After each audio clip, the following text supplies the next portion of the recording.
My name is Victor, and I'm 23 years old. I have a story that happened to me when I was 17 years old. I work as a carpenter at a local building company, and this happened at the period when I was a trainee for the same company. We were renovating a very old apartment building from around the 1960s that was going to be school classrooms for a school that had bought the building. As many carpenters, we were working on Friday, which basically means that we started earlier the rest of the week so we could go home early on Fridays, which means it was a lot of very early mornings. So one day, I was on my way to work at about 4:30 in the morning and was walking the usual way to my bus. It was about 1 kilometer. It was through the block I was living on and then through a small path in the forest, about 200 meters. By this time in the morning, it was still pitch black because it was winter and I live in Sweden, so the path through the forest was like a black hole. So I grabbed my phone and put the flashlight on, an old iPhone 4S by the way, and began walking the small path. About halfway on the path, I heard a crackling noise from my right and flashed my light in the direction and saw nothing. I just figured it was an animal or something. At the end of the path, I heard the crackling noise again, but this time it was much closer. I had always been a little paranoid in the dark, but was trying to get over it. But I began walking a little faster anyway, keeping an eye behind me the whole time. When I arrived at the bus station, I sat down, waiting for the bus, and was saying to myself that I was a coward for being so paranoid about a small sound I heard. I could see the forest I walked through from the bus station because it was only about 50 meters from the station. And when I looked at the path, I saw a man standing behind a tree right under a street light about 10 meters to the right of the path, and he was clearly watching me. He was wearing black pants and an old light blue, almost pastel-colored jacket, like it was from the 80s. I felt a bit sick when I realized he was watching me, even though it was only for about 20 seconds before I saw the bus arriving from around the corner. I immediately felt relief when I saw the bus. So I stepped on the bus, and it was as usual completely empty. I sat at the back of the bus and looked back at the forest to see if the man was still there, but he wasn't. When the bus began to take off, I heard a thud right beside my window. I quickly looked at the side and saw an arm reaching up to my window waving at me, and the arm was wearing a light blue jacket. I didn't have time to see his face because he was wearing a hood, and the bus had already taken off. On the way down to downtown, I tried not to think about the man, but it was so hard because it was so weird, and something like that had never happened to me before. I eventually got off the bus at my bus stop and began walking to the building where I had my working clothes and my gear. It was really close to my bus stop, so it only took me maybe about 5 minutes to walk there. When I arrived at the door to the building, I grabbed my key and was about to put it in the keyhole when I saw in the corner of my eye, peeking out from the building's corner, that man in the light blue jacket standing, looking at me. I quickly unlocked the door, ran inside, locked it behind me. After that, it was 2 more doors. Both needed an access card, so nobody without the card could get inside. After the first door, it was a long hallway. To the left, only lit up by a few lights in the roof, and a ring in front of you. It was the second door that led to my locker in the coffee room. I ran as fast as I could. I was shaking at this time. There is no way I could think of how he could have got down here so fast. I put on some coffee and changed to my working clothes. It was completely quiet in the room. It felt like hours before my coworkers showed up. When they finally showed up, I felt the best feeling in a long time. When it was time to get started with working, we began walking towards the elevator that led up to the top floor, which we were currently working on. When we arrived at the top floor, I realized I forgot my helmet in the locker. So I took the elevator down, went through the 2 doors, and got my helmet, and was making my way back up to the others. When I had opened the first door and was standing in the dark hallway, I froze. I heard someone whispering my name from the back of the hallway. I looked down the hallway and saw the same man, the same light blue jacket. He was standing there looking at me. Then he said something I will never forget. "You look so peaceful when you sleep, Victor," he said in a deep but shaking voice. I felt my whole world shatter when he said that. Then I ran for it. I opened the door and slammed it behind me.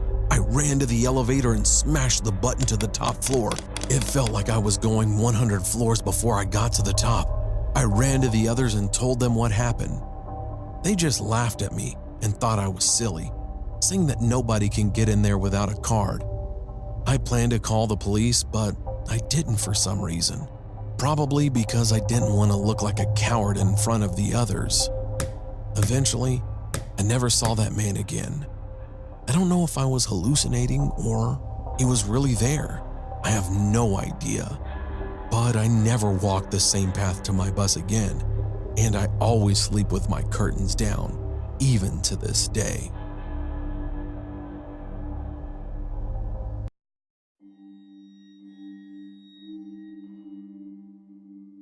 I was 10 years old, and I was home alone. But that wasn't a big deal because we lived in a small city. My mom and dad were at my grandma's house. I couldn't go because I was sick. It was around 9 p.m. when I was about to go to sleep. My room was really small, and it only had one window facing my bed. That window to me was kind of scary, because when you're a little kid, your imagination can sometimes go wild. At that time, it wasn't my imagination, though. Like I said, I was about to go to bed when I heard a loud scream coming from outside. It was really scary, but I tried to be quiet so I could listen to what was going on outside. Nothing was happening, though. It was really quiet, like nothing had happened at all. Quieter than normal, actually. Some time had passed, and everything seemed okay, so I just laid down and tried to sleep. 1 hour later, I heard that loud scream again, but this time, it seemed to be closer. I froze. I was so freaked out I couldn't even move. 30 minutes later, again, the same scream. At that point, I was about to cry. I don't know why, but that scream wasn't just a scream. It was at this high pitch, and it was just so creepy. Finally, 15 minutes later, I saw something at that window. It was a really skinny woman, and she seemed so happy for some reason.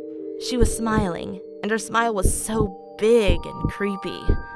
When I saw her, I started crying, and she started screaming again. I was horrified. She was just looking at me, smiling and screaming for the whole night. The next morning, my parents came back home, and I told them everything.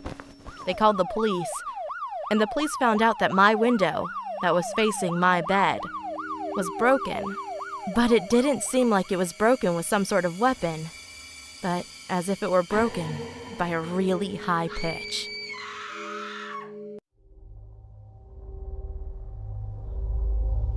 When I was 8 years old, I used to live in my grandma's house in Ecuador. Many of the neighbors would talk to my parents about seeing weird stuff in the house, like shadows moving around the windows when we weren't home. The first thing that would come to our heads was that someone must have broken into the house, but nothing would ever be missing. Of course, they didn't think that there was someone breaking in. They were sure that our house was haunted. Everyone even refused to come inside for parties or any other special occasion.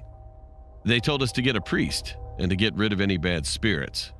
We didn't take their warnings as something important because my parents don't believe in those kinds of things. Although I would hear someone going up the stairs at night, our stairs were really old, so they would make a loud sound when someone would step on them. However, when I checked, there was nothing. I would just run to my bed and cover my head with the sheets until I fell asleep. One night, someone started knocking on the door really hard and screaming. We got really scared as it was 12:30 a.m. and everyone was asleep by then in our neighborhood. It was extremely rare that someone would be up at that time. My dad took his shotgun and told my mom and me to stay in my room and not move. I was scared for my dad's safety, but I felt relieved when my dad said my neighbor's name. He informed us that a water pipe had broke in our backyard and the water was spraying his house and broke one of his windows. He was nice about the situation and even said he'd help us fix the pipe. My dad got the shovels, as the pipes were underground, and we had to dig to see what was wrong and how we could fix it. As we started digging, they realized that they needed other materials, and they went to get it, leaving me alone in the backyard. There was barely any light back there. The only source of light we had was the moon, and one light post a block away from my house. I was pissed off. I mean, how could they leave an 8-year-old boy there by himself in the dark? But I didn't say anything about it. About 10 minutes had gone by since they left, and I was wondering what was taking them so long. They were only getting some materials after all. But as I was going to go back inside, I saw something moving really fast at the corner of my eye. I froze. I wanted to run, but I couldn't. I wanted to scream, but I couldn't. All I could do was move my eyes. I started to freak out, looking around to see what the hell was running around me. I didn't see anything. It was as if there was nothing there at all. But then I looked to my right, and I saw something that haunts me to this very day. It was a demon, in my opinion. It was so tall, around 7 or 8 feet tall. It had long, skinny legs with a really buff body.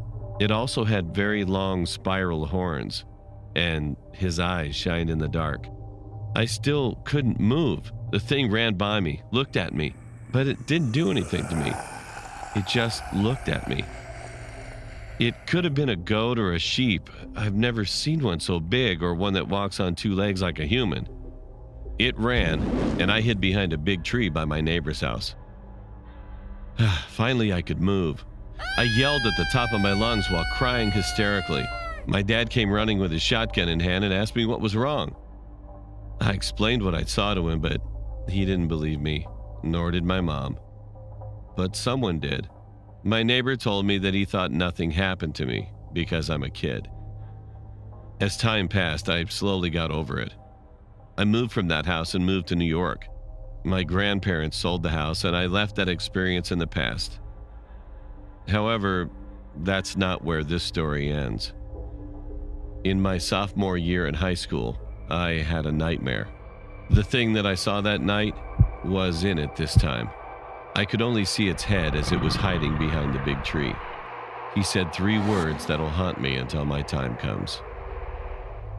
It said, "You can't hide." I woke up from my nightmare and headed to school. While in school, at around 12:30 p.m., there was an announcement. A classmate of mine had been killed in front of my school by a car without brakes. I turned pale as I thought my nightmare may have something to do with the incident. I was scared and even went home early. I told my parents about it, but this time they took me to a priest and he said he'd give me something in 3 days. Every single day I had the same nightmare until my priest gave me a blessed cross, and I haven't had any nightmares about the thing anymore. However, every night I sleep with the covers over my head. Call me a coward or anything you want, but the thing still hasn't left my mind. Those 3 words haunt me till this day, making me wonder when I will forget or move on from the thing.